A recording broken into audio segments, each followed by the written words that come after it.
Hello beautiful soul! Welcome back to my channel. This is my channel from Japan, Kabayan Taurus. This reading is for you, 1 to 15 of March. Maraming salamat muna sa aking subscriber. New subscriber, cross-watcher, at sa mga bago pasok dyan. Welcome na welcome kayo sa bahay ni Ate Aimee. Salamat din sa nakataba ng puso ninyong mga comments. At sa mga nagpa-personal reading, maraming salamat po. Kung gusto nyo na energy nyo lang talaga, ang gusto nyo makuha natin, all the details para sa personal reading ay nasa baba ng video na ito. This is a general reading, Taurus, ha? Magkaiba ang general sa personal. Pag hindi nyo naintindihan yun, i-research nyo sa Google. No? Para hindi kayo naliligaw sa ating reading. Kung ano mo lang sa'yo at itapon ng hindi sa'yo, maaring ito is a vice versa. Energy mo, energy ng person mo, energy malapit sa puso mo, nangyayari, or mangyayari para. Use your intuition, luwakan natin at isipan kung hindi na naganap o hindi naman nagmatch sa inyo, hindi mo to energy. Irespeto natin yung kanina to. We have the bag, something important such as new job or a raise. May mga importanteng mga gaganap o mangyari sa buhay mo. Maaari may mga bagong trabaho, new ideas, o kaya may mga level up when it comes sa stability mo, sa work mo, sa relationship mo, anything. Kasi the bag yan eh. And use your intuition to make a beneficial changes. Kung gusto mo talaga na magkaroon, ayan, we have the wealth. Diba? Kung gusto mo talaga na magkaroon ng mga pagbabago when it comes sa lahat ng aspeto ng buhay mo, mag-trust ka sa intuition mo kasi guide mo yan. Andito kasi moon, diba? Kumbaga, ito yung mga pag-iisip to change, how to change yung money mo, stability mo, relationship mo, lahat ng aspeto ng buhay mo. Ito rin si appear with a family. Diba? Kailangan i-connect mo yan sarili mo. Yan, maaring with affair with a family is maaring nagkakaroon na ng mga magagandang bunga o nagkakaroon ng magandang, kasi marami siyang leaf, diba, dahon. Ibig sabihin, nagiging okay siya, no? Nagkakaroon ng mga communication. And also, disappointment in a friend or a lover. Ito yun, maaring nahandito ka, no? Nandito rin yung araw. Kita mo yung araw, may moon din siya. Sa ibang aspeto naman ng buhay mo, nasa tamang direction ka. Kailangan know your target, sinasabi dito. And then, dito rin yun is, ang dami mo palang you need to connect also to your family, no? Sa nakita ko dito. Or you are connected talaga when it comes to your family. Kasi andin yung you want ng peace. When it comes to Sky 3 kasi is, pagkakaisa, ganyan. Nagbubuklod-buklod, no?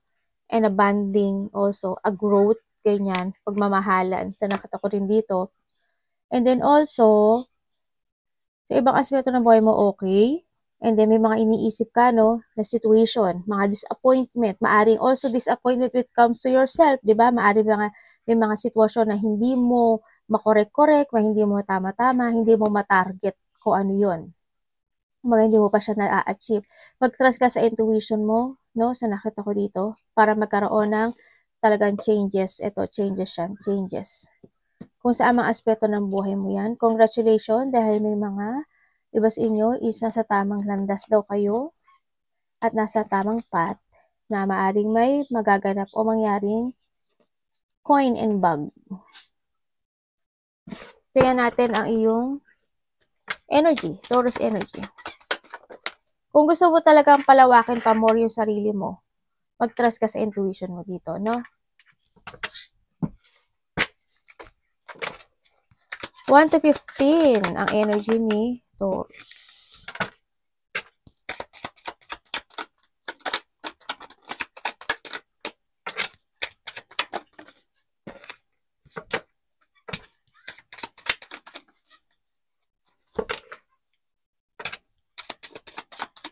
Ay, lumabas na talaga siya. The Wheel of Fortune. Ang energy mo, 1 to 15, ang nakikita ko dito, may mga sitwasyon na maaaring may malalaman ka. May mga sitwasyon na magkakaroon ka ng sariling paniniwala with your own. And then also, sa nakikita ko dito, may iba sa inyo is maaring madrain kayo, any situation. Ganyan, may mga sitwasyon na i-admit mo na lang yun kasi kinakailangan. Ganun. O may mga sitwasyon na mapipressure ka raw.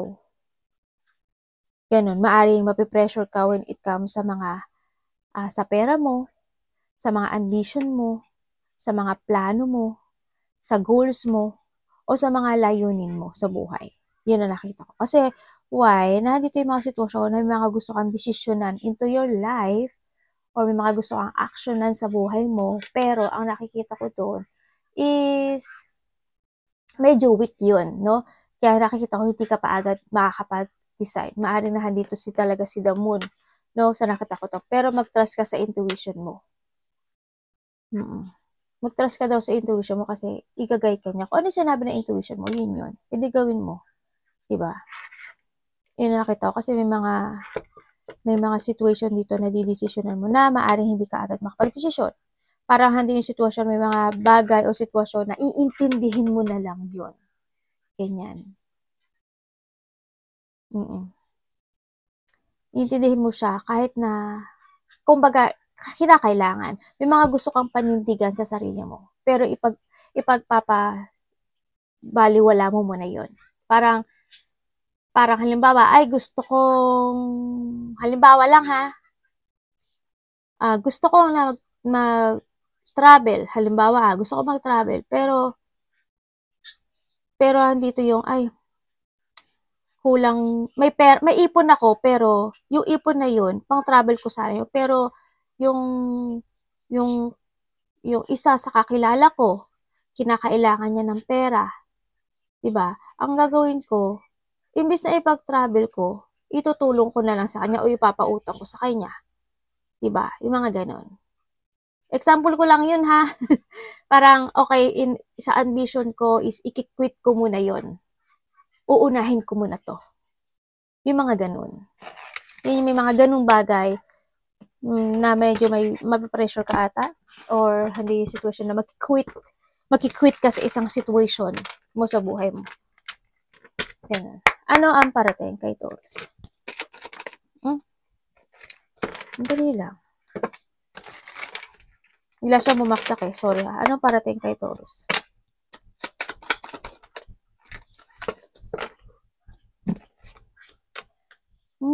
Okay. Anong ibig nyo sabihin?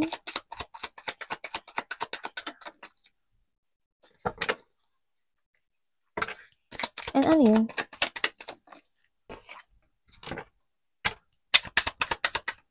Dami mong iniisip.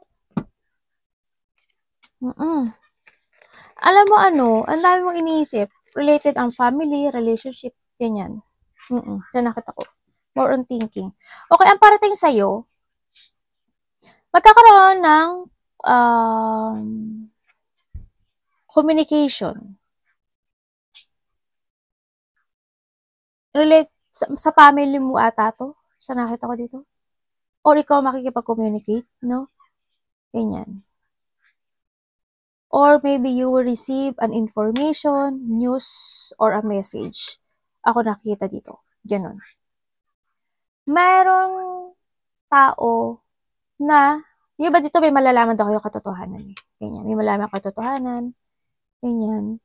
And then also, merong mga situation na may lungkot. Siyempre may lungkot. Hindi ko naman, handito talaga si Moon tuloy. Handyan talaga si Moon. Andito rin si family sa nakita ko dito.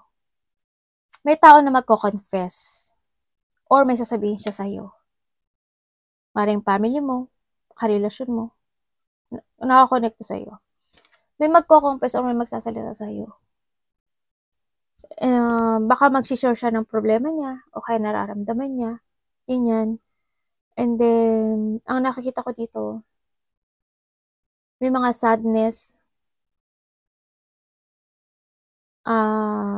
yun nga, kawalan ng kasiyahan. I hope siguro kung nagkaroon man ng pagtatalo when it comes to loob ng tahanan or relationship pa niya, pas na yon, no? So nakita ko kasi dito is it's more on sadness ang nakita ko dito. Siguro ang nakikita ko dito may isa sa family mo or sino man sa family mo is may nagpapa-ospital. May tao dito na kailangan niya ng um, katahimikan. Katahimikan. Kailangan niya mag-recharge, kailangan niya mag-heal, kailangan niya mag-rest, ganyan. Kailangan, maaaring ikaw ito, di ba? O a part of the family, ganyan. May nakikita rin kasi ako na siguro may nagpapagaling. Tingin ko may nagpapagaling. Kasi why? May nakikita kasi ako dito, doctor and hospital. Ganyan, doctor and hospital, either na-confine siya, or na-paralyze siya, ganyan. Iyon na nakikita ko.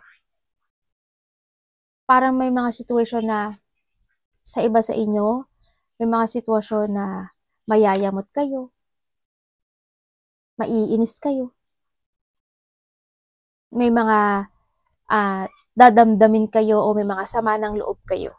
Or itong tao na to magsasalita sa sayo na ganun yung nararamdaman niya, ganun. So nakita ko dito. I-vice versa po yung sarili mo dito.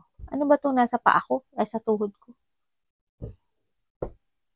Yun. May mga sitwasyon din, ikaw, parang parang you take a responsibility. Parang halimbawa, halimbawa, ikaw, Taurus, imbis na ito is responsibilidad ko, iti-take mo yung responsibility na yan para sa akin. Alam mo yun?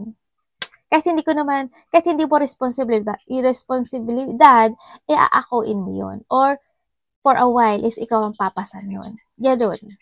May mga ganun situation. Kumbaga, handito rin yung sitwasyon na may tao or may mga tao na ikaw yung lalapitan nila para dahil sa'yo sila may tiwala. Alam mo yun? Ganun. And then, sa iba naman sa inyo, is may tao dito na gusto niyang linisin yung sarili niya sa'yo. O ikaw, yun. No? Halimbawa, ako niloko kita in the past. Taurus. Tapos, gusto ko tang kausapin. Mag-explain ako sa'yo kasi nagsisisi ako, pero hindi ko sasabihin ko sa'yo, alam mo, Taurus, kasi hindi ko intention talaga na lokohin ka. Nangyari lang yun, naakit ako. Ha? Sabi ganun. Ha? Naakit ba? Oh, ganun ba? Okay, fine. Hindi, mga ganun. Example ko lang yun na yun. May mga ganun. Tingnan natin ang dapat iwasan ni Taurus. Kuhanin wala yun sa'yo doon. Binigay ko na lahat.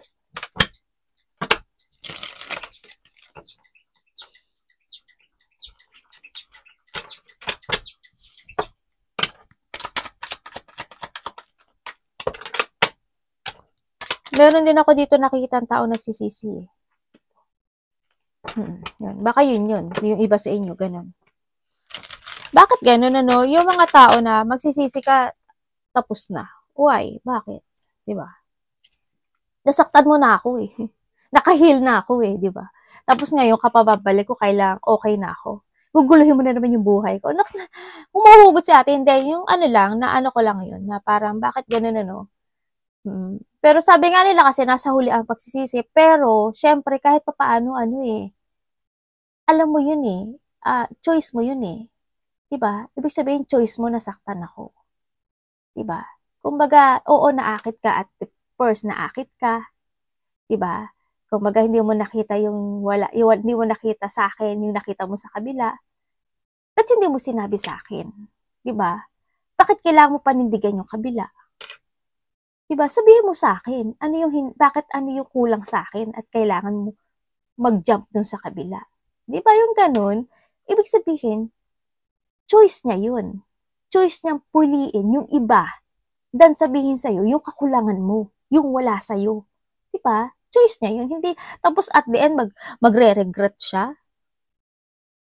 Ay, sorry Ina-explain ko lang sa inyo Nadala ako Tingnan natin. Ito daw dapat mo iwasan. Kung saan mga aspeto ng buhay mo, ipasok mo yung sinabi ko. Nadala ako ng ano eh, no?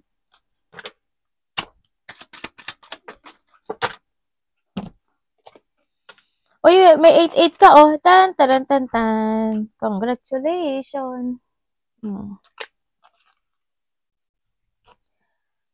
Okay. Ang dapat mo daw iwasan, yung situation na is not accept yung isang bagay na natapos na.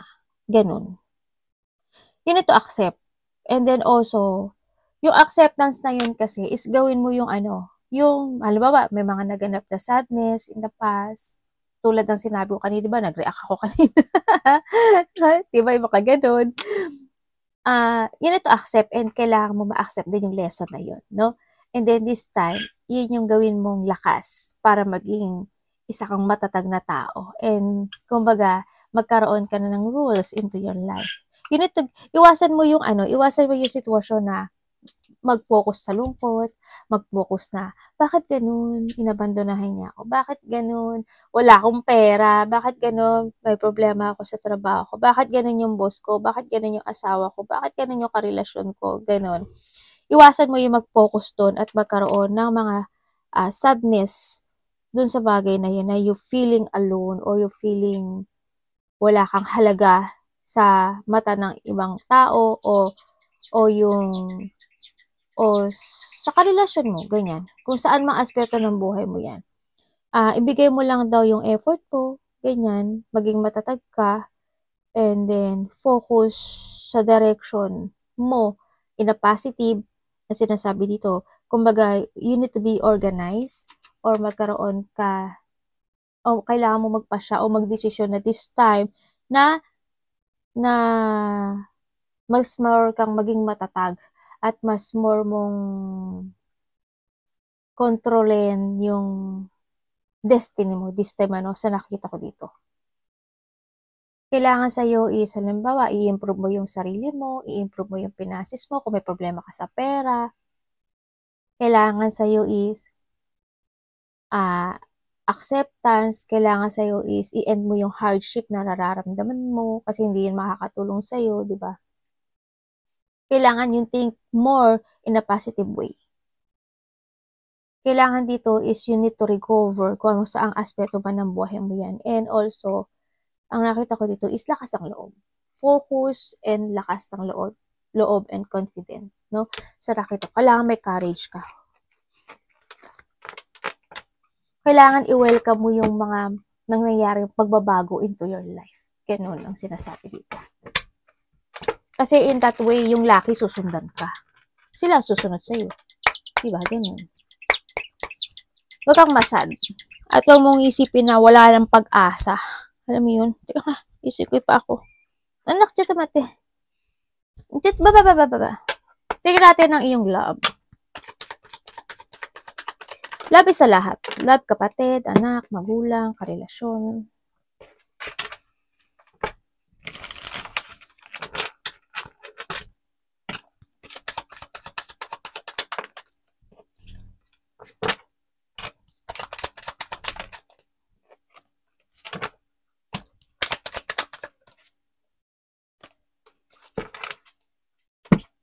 Devil, tingnan mo, devil. Okay, when it comes to a love, ang nakikita ko sa'yo, tandaan nyo palagi tayong vice versa ha. When it comes to a love, dito ka sa situation mo na you feeling lost, andun yung loneliness, andun yung parang natakot ka na sa, parang na-immune ka dun sa mga nangyayari sa buhay mo na para kasi, alam mo yun yung, siguro paulit-ulit na nangyayari sa'yo, yung mga situation mo when it comes to a love, diba? Kaya parang na-immune ka or hando na yun, na-paralyze ka na doon sa takot na yun. Huwag ka naman sana, diba? Huwag naman ganun, no?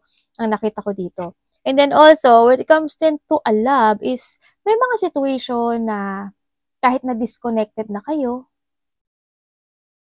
kung magkakahiwalay kayo, kahit na disconnected na kayo, nahadin pa rin yung thinking mo na naiisip mo siya, dinidaydream mo siya, o pinapantazizing mo siya, or naaalala mo talaga. Andun pa rin yung burden, no, na nakikita ko sa'yo, at nakikita ko pa rin sa'yo yung pagiging stagnant mo dun sa bagay na, o sitwasyon mo yun. Yung thinking pa rin, na magkaroon pa rin ng magandang ending yung relationship na to, no, sa nakita ko dito. Andun pa rin yung sitwasyon na gusto mo pa rin na magkaroon ng getting together, ganyan.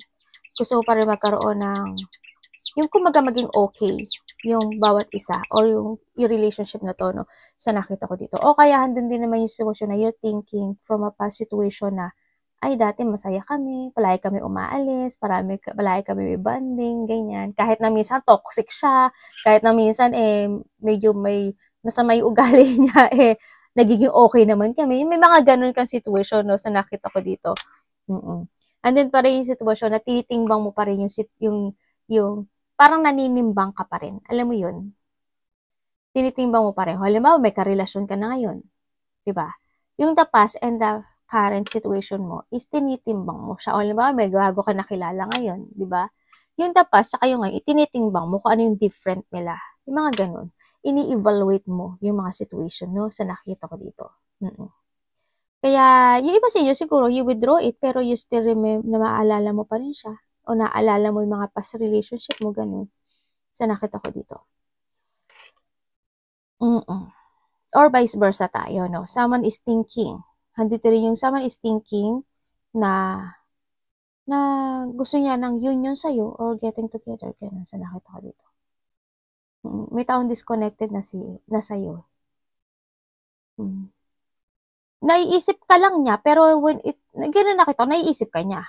Disconnected na siya sa'yo, pero naiisip ka niya. Parang, siguro ganun din, sabi ko tulad kanina, nagkakaroon siya ng evaluation, ini-evaluate niya yung karelasyon niya ngayon, tsaka ikaw, di ba? Ay, dati yung si Taurus ganito. Bakit itong karelasyon ka ngayon? Ganito siya.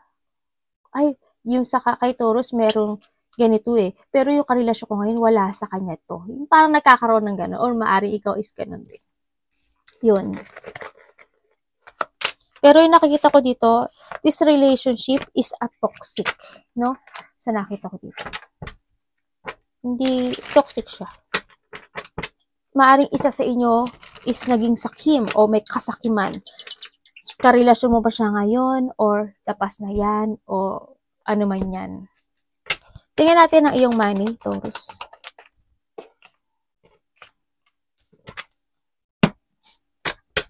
Iba sa inyo may problema ata. Tingnan natin. Ayun. Money po niya ha. Okay.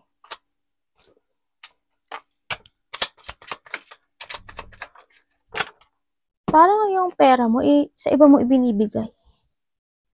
Sa iba ibinibigay Ano ka ba, Taurus? Mag-ipon ka.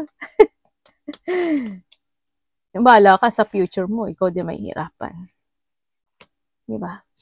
Ang nakikita ko sa'yo dito, when it comes to your money, yun nga, sabi ko sa'yo, siguro may mga tinutulungan ka, may pinagbibigyan ka ng pera, ganyan.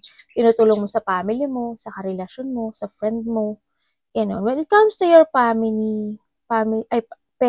ano ba yan, ate? When it comes to your pera,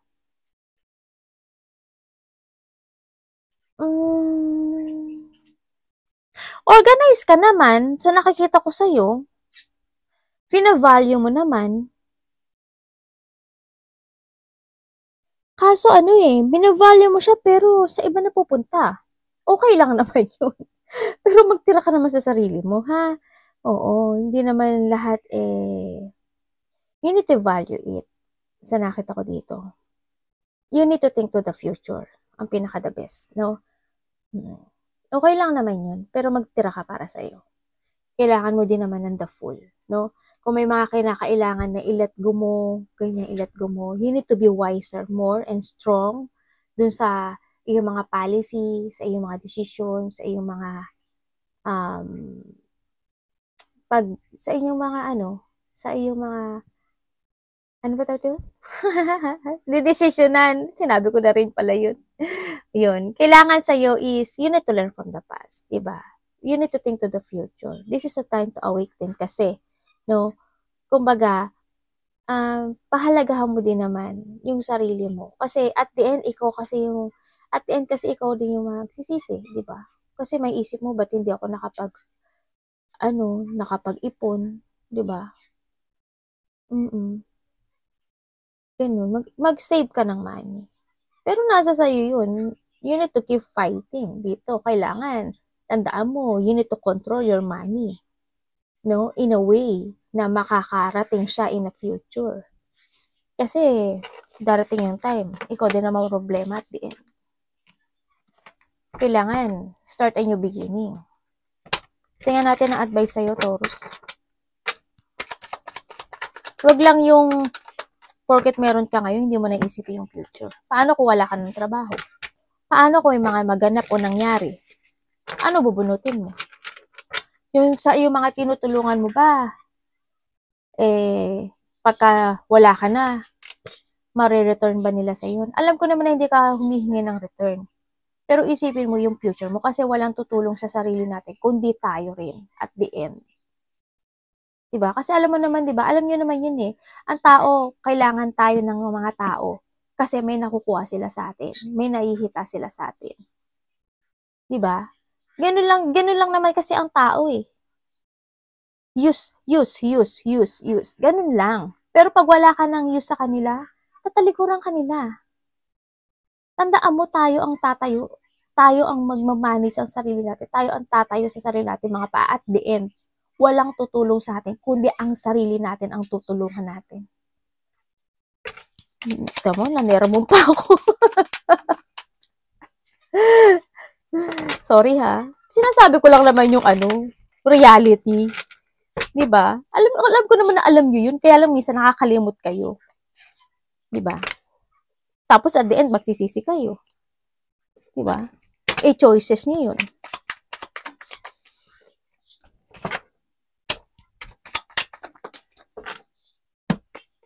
Okay, the advice. Thank you po. Advice sa'yo is kailangan mo daw ngayon is disiplina. Be responsible. Kailangan mo ngayon is magdesisyon ng tamang landas sa buhay mo. No? Kailangan ngayon is magkaroon ka ng clarity. Maging totoo ka. Kailangan sa'yo is balancing. This is a time na itama mo na yung mga mali mo in the past situation. O yung mga mali mong decision, mga mali mong kaganapan, mga maling, kasi mga mali. Itama ang mali, kumbaga. No? Disiplina, ang nakita ko dito. And syempre, ang nakita ko dito is, hindi naman niya sinasabi na huwag kang tumulong sa tao. Ang sinasabi dito is you need to balance. Okay? Yun na nakikita ko sa'yo. It's time to balance. Disiplina, balance. Think to the future. And take it action, syempre. Ganun. Kumbaga, ay tapusin mo yung mga sitwasyon na makapagbibigay sa'yo ng stress. Ganyan. Or problema at the end. Pero ikaw mag-handle nito. Nasa sa'yo, give an effort and hard work sa mga bagay na kailangan mo i-change, i-develop, ganyan, itama, desisyonan, magkaroon ng clarity, maging balanse, iyon. Arigato naman si God bless.